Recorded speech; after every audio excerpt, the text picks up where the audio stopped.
This video, we'd like to add a user interface to input the theta value or the angle value easily from when the simulation is running.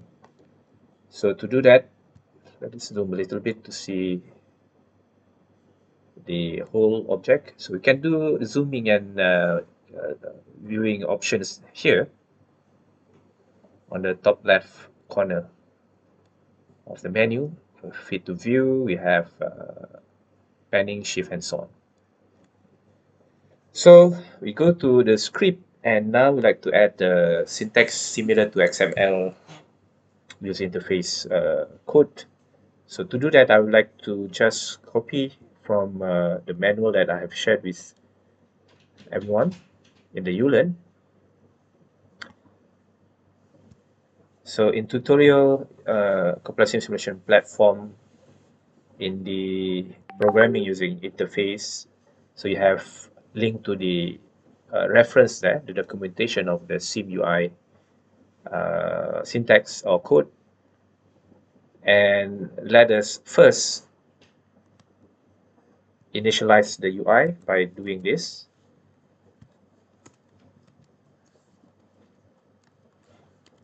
And then we like to add some initialization of the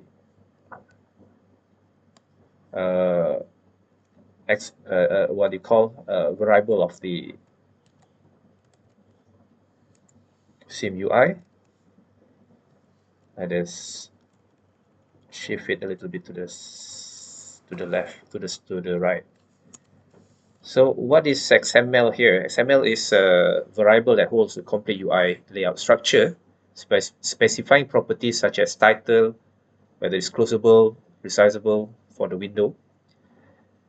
And the way we write it down is we consider dynamic content. So the f string allows dynamic insertion values here. What does that mean? It means that some of the parameter we can arrange it or change accordingly. So when the self join one here, for example, now it's labeled join one, then what will appear in the title is join one. There's a mistake a bit here. The label should be angle, so because we want to change angle instead of speed for now. Let me explain to you what else is there. So each of these bracket represent elements or UI elements. The first is the title and some of the setting, whether it's closable, resizable, and so on. And second is the elements of slider. So the name is H slider. So how to know what are the type of elements we can add? We can refer to the SimUI documentation that I have shared with you in the manual. And then we add a UI element of label. There are several labels there, label, and they are arranged according to the declaration. Yeah? So the first label on the top will be on the value of joint angle, so we make it changeable there. Second label is just the styling, and we add another UI element type of spin box. Spin box is where you can have a number as well as what you call button to go up and down to change the value. And finally, the label saying set joint angle. And inside the interactable UI element like slider and spin box, we can actually call for a function. In this case, the function that we set is called angle change callback. We provide some ID to say that this is the ID for the slider. Whenever we change the slider to move in different position, then the angle change callback will be called, and do something about the variable that's coming in. So what is it? Let me first copy the function The function is called UI callback, angle change callback. So let us put the new function here. It's called the angle change callback. So when we have new value coming in, the new value comes from the mouse changing or clicking and changing the slider or the spin box. So the new value coming in will then be used, if you can see from the equation here, to change the parameter or variable called ceph angle. So, and I also add a line here to change the label text. We will see later what will be going on there. So the new value will be displayed on the text as well. So now to run it, we need to call for the XML using as API ceph UI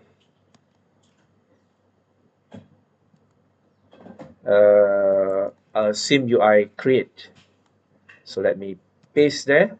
So this is the function that call and create the what you call UI that is declared as XML there. You can now imagine we can have many what you call user interface dialog, and we can create them at the same time. Yeah. So now you just create one, and it's called XML. So what else do we declare there? Ceph.min_max angle is just the initial value that we set when we first time run the simulation. Similarly with ceph angle, that is the first value. It's coming in from the minimum angle and maximum angle that we have declared. The minimum is 0. So this is like a vector or an array with two parameters, 0 and 360. Okay.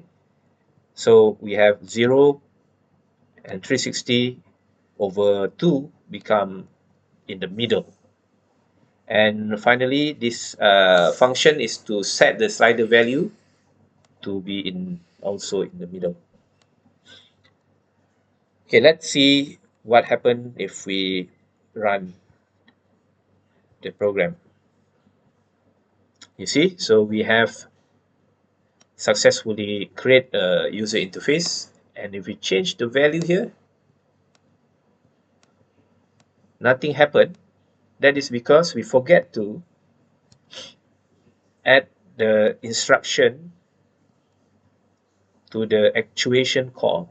So here, instead of setting it to a fixed 90-degree value, let us change it to ceph.angle variable that we have declared here. So initially the value will be in the middle, but with callback of angle change, it will change to whatever value that we input. So now let us run again and see if it works. So let us change this. So now you see that the angle changed from 0 to this is 100, yeah, 100%. So that is the next thing that we want to change. So instead of 0 to 100 displayed there, let us change it to 0 to 360. So now take a guess where we need to change the output value. So if you guess correctly, it's supposed to be setting the label text. So new value now, instead of from 0 to 100, we normalize it to become 0 to 360. So 0. So now any new value over 100 times 360 or 359 become proportional to that new 0 to 360. So let us run and see again if the value there change. Yep. The initial value is 0 because we don't initialize it. So we can change somewhere here. When we initialize, the first value that pops up should be something like in the middle. which is 180 degree. Okay, so let us see from a better view. So we can click this page selector here. If we click the page selector, but I cannot click it because it's blocked, we can see the object from different angle. Yeah?